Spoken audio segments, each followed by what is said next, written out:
Hi dears, നമ്മൾ ഇന്ന് discuss ചെയ്യാൻ പോകുന്ന ടോപ്പിക്ക് പോയിസൺസ് ബ്രാക്കറ്റ്. കണ്ടീഷൻ പറയാണ്, ഇഫ് ദ ഫംഗ്ഷൻ, രണ്ട് ഫംഗ്ഷൻ ഉണ്ട് f and g, and which depends upon the position coordinate q I and the momentum coordinate p I and the time t. That is f is equal to f of എന്താണ് നമ്മൾ സാധാരണ X T എന്നൊക്കെ എഴുതുന്ന പോലെ തന്നെ ഇവിടെ Q I P I T. It is a function of Q I P I and time. Here also G is the function of Q I P I and T. അങ്ങനെയാണെങ്കിൽ the Poisson bracket can be written as, നോക്കിയേ ഇങ്ങനെ square bracket F G is the function of Q I and P I which is equal to doh F by Dr Q I Dr G by doe p i minus doe F by doe p i Dr G by Dr Q i. അപ്പം ഇവിടെ നോക്കി എഫും ജിയും ഒരേപോലെ തന്നെ, ഇവിടെ എഫും ജിയും ഒരുപോലെ തന്നെ. ഇവിടെ എഫിൻ്റെ കൂടെ ക്യു ഐ ആണ്, ഇവിടെ ജിൻ്റെ കൂടെ പി ഐ ആണ്.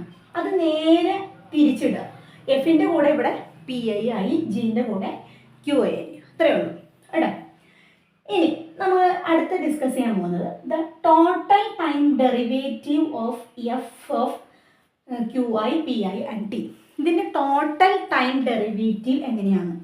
അപ്പോൾ അതെങ്ങനെ എഴുതണമെന്ന് ചോദിച്ചു കഴിഞ്ഞാൽ D F by D T. ഇതെന്താണെന്നാണ് ചോദ്യം.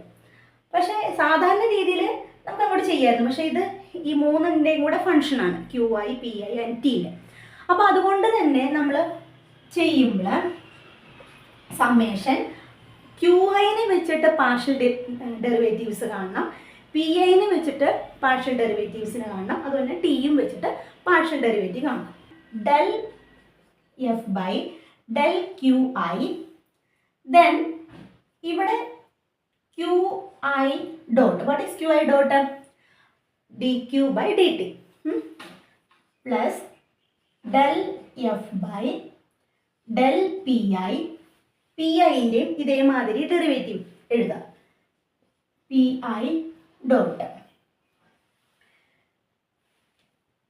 Plus del F by del T. ടൈമിൻ്റെയും നമ്മൾ ചെയ്യുക ഇതേമാതിരി, പക്ഷേ ടൈമിൻ്റെ ചെയ്യുമ്പം എന്തായാലും D T by D T അത് ക്യാൻസൽ ചെയ്ത് പോകും. അപ്പോൾ ഇതാണ് നമ്മളുടെ ഇക്വേഷൻ. ക്ലിയർ ആയല്ലോ? ഇനി നമുക്ക് അറിയുന്ന ഒരു കാര്യം ഹാമിൽട്ടോണിയൻ ഇക്വേഷൻസ് ആണ്. ഹാമിൽട്ടോണിയൻ ഇക്വേഷൻ എന്ന് പറയുന്നത് q I dot equal to del H by del P i. H എന്ന് പറയുന്നത് ഹാമിൽട്ടോണിയൻ ഫംഗ്ഷനാണ്. P I dot is equal to minus del H by del Q i. ഇനി നമ്മൾ എന്ത് ചെയ്യണമെന്ന് വെച്ച് കഴിഞ്ഞാൽ ഇവിടെ നമ്മൾ ഇതിൻ്റെ സബ്സ്റ്റിറ്റ്യൂഷൻ കൊടുക്കാൻ പോവുകയാണ് കേട്ടോ. ഇതോടെ ക്യു ഐ ഡോട്ടിനും പി ഐ ഡോട്ടിനും പകരം നമ്മൾ ഈ വാല്യൂ ഈ ഒരു ഇക്വേഷനിൽ നമ്മൾ കൊടുക്കാൻ പോവുകയാണ്. അപ്പം നമ്മളുടെ ഇക്വേഷൻ എങ്ങനെ വരും? Summation I del F by del Q I instead of Q I dot del H by del P I, ഇവിടെ plus del F by del P I. P I ഡോട്ടിന് പകരം നമ്മൾ എന്ത് എഴുതാം? Minus of del H by del Q I plus del F by del T. ഈ റിലേഷനെ നമുക്ക് കുറച്ചും കൂടെ മോഡിഫൈ ചെയ്തിട്ട് എഴുതാം. അതെങ്ങനെയാണെന്ന് നോക്കാം. അപ്പോൾ ഇവിടെ നോക്കിയേ, ഈ മൈനസ് എന്തായാലും ഇവിടേക്ക് വരും അല്ലേ, ഇവിടെ മൈനസ് വരും. അപ്പോൾ ഈ ഒരു ബ്രാക്കറ്റിൽ കാണുന്നത് ഇതിനോട് സിമിലർ ആയിട്ടല്ലേ ഇരിക്കുന്നത് അല്ലേ? ഇതിനോട് സിമിലർ ആയിട്ടാണല്ലോ ഇരിക്കുന്നത്. ഇതും കൂടെ ചേർത്തിട്ട് കേട്ടോ, സമ്മേഷനും കൂടെ ചേർത്തിട്ട് ഇത് ഈ ഇക്വേഷനോട് സിമിലർ ആയിട്ടാണ് എഴുതിയിരിക്കുന്നത്. ഇവിടെ ഫംഗ്ഷൻ എഫ് ആൻഡ് ജി ആണെങ്കിൽ ഇവിടെ ഫംഗ്ഷൻ എഫ് ആൻഡ് എച്ച് ആണ്. അപ്പോൾ നമുക്ക് ഈ ഒരു മോഡലിലേക്ക് ഈ ഒരു സെക്ഷനെ നമുക്ക് മാറ്റാം. അതെങ്ങനെ മാറ്റാൻ പറ്റും? ഇതിന് പകരം നമുക്ക്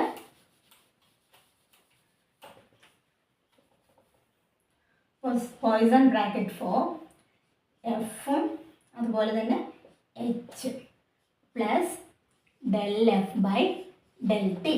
ഇതാണ് എന്ത് total time derivative of the function f of Q I P I and T.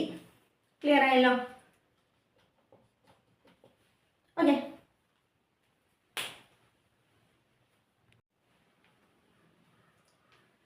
നമ്മൾ അടുത്ത ഡിസ്കസ് ചെയ്യാൻ പോകുന്നത് ഫോർ എ കോൺസ്റ്റന്റ് ഓഫ് മോഷനിൽ എന്ത് വരുന്നുള്ളത്.